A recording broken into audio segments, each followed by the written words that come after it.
Hello दोस्तों, आज की कहानी दो बहुओं वाली सास, एक दिल छू लेने वाली कहानी।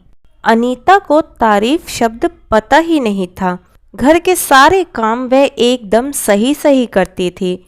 खाना बहुत स्वादिष्ट बनाती थी, लेकिन फिर भी आज का खाना अच्छा था बहू, ऐसा उसकी सास कभी भी बोलती नहीं थी और पति भी कभी उसकी प्रशंसा नहीं करता था।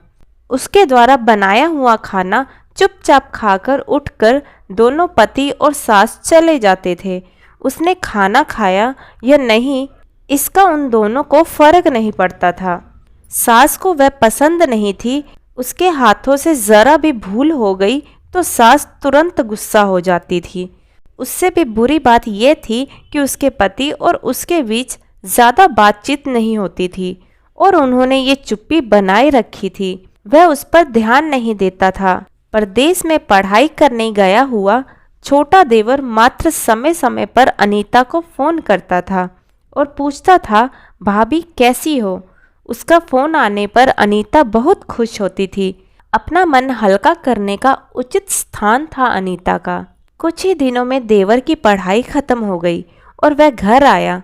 थोड़े समय के भीतर उसे एक अच्छी नौकरी भी मिल गई। अनीता को बहुत खुशी हुई यह जानकर कि उसके देवर को एक अच्छी नौकरी लग गई। नौकरी लग जाने के बाद उसकी सास अपने छोटे बेटे की शादी के लिए बातचीत करने लगी, पर देवर को एक भी लड़की पसंद नहीं आती थी। इसने ही बोला होगा उसे मना कर देने को। यह सोचकर सास अनीता को ही दोष दे रही थी। अनीता को चिंतित देखकर देवर ने अपनी माँ से कहा, मैं एक लड़की से बहुत प्यार करता हूँ, मैं उसी से शादी करूँगा। उसने जिद की। देवर जी, यह बात पहले बतानी चाहिए थी ना। अनीता ने यह बात अपने पति के कान में डाली।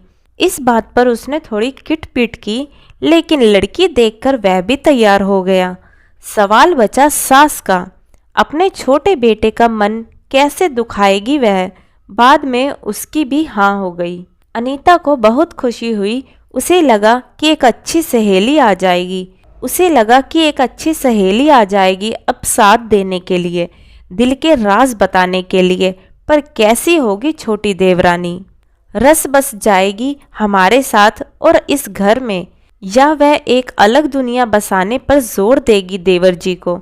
इस विचार से थोड़ा टेंशन में आ गई थी अनीता। कुछ दिनों बाद अनीता की छोटी देवरानी चौखट लांघकर घर में आई। देवरानी ने घर में आते ही सारे घर की जिम्मेदारी अपने हाथों में ले ली। अब सास ने अपनी छोटी बहू की ज्यादा ही तारीफ करनी शुरू कर दिया। उसे माँ जैसा प्यार करने लगी। यह देखकर अनीता की आंखों में आंसू आ जाते। वह सोचती, मैं भी तो यही काम करती थी, फिर भी मेरे साथ ऐसा बर्ताव क्यों। अब थोड़े ही दिनों बाद छोटी देवरानी पूरे घर पर राज करेंगी और फिर मेरी जगह वहाँ पर एक कोने में होगी। अपने ही विचारों में खो गई अनीता। अनीता के भाव समझने पर छोटी देवरानी अनीता के हाथ अपने हाथ में लेकर बोली, दीदी मुझे सब पता है, मुझे अपनी छोटी बहन ही समझिए, देखना बहुत जल्दी सब ठीक हो जाएगा। छोटी देवरानी ने पूरे घर की जिम्मेदारी तो ले ली, लेकिन कामों में कुछ न कुछ बार बार भूल करती थी। फिर देवरानी अनीता के पास जाती और मदद मांगती थी। ऐसा रोज ही होने लगा। यह देखकर सास गुस्सा हो गई। मेरे रहते हुए छोटी बहू बड़ी बहू से क्यों पूछती रहती है। फिर सास भी रसोई घर में आकर चार काम शुरू करने लगी। धीरे धीरे वह छोटी बहू के साथ साथ अनजाने में बड़ी बहू से भी प्यार से बर्ताव करने लगी और प्यार से बोलने लगी। नई नई चीज़ें दोनों को सिखाने लगी, भूल समझकर समझाने लगी। अब सास और दोनों बहुओं में अच्छी दोस्ती होने लगी। इस वजह से बड़ी बहू का स्वभाव भी अच्छा होने लगा। उसके स्वभाव में खुलापन आ गया।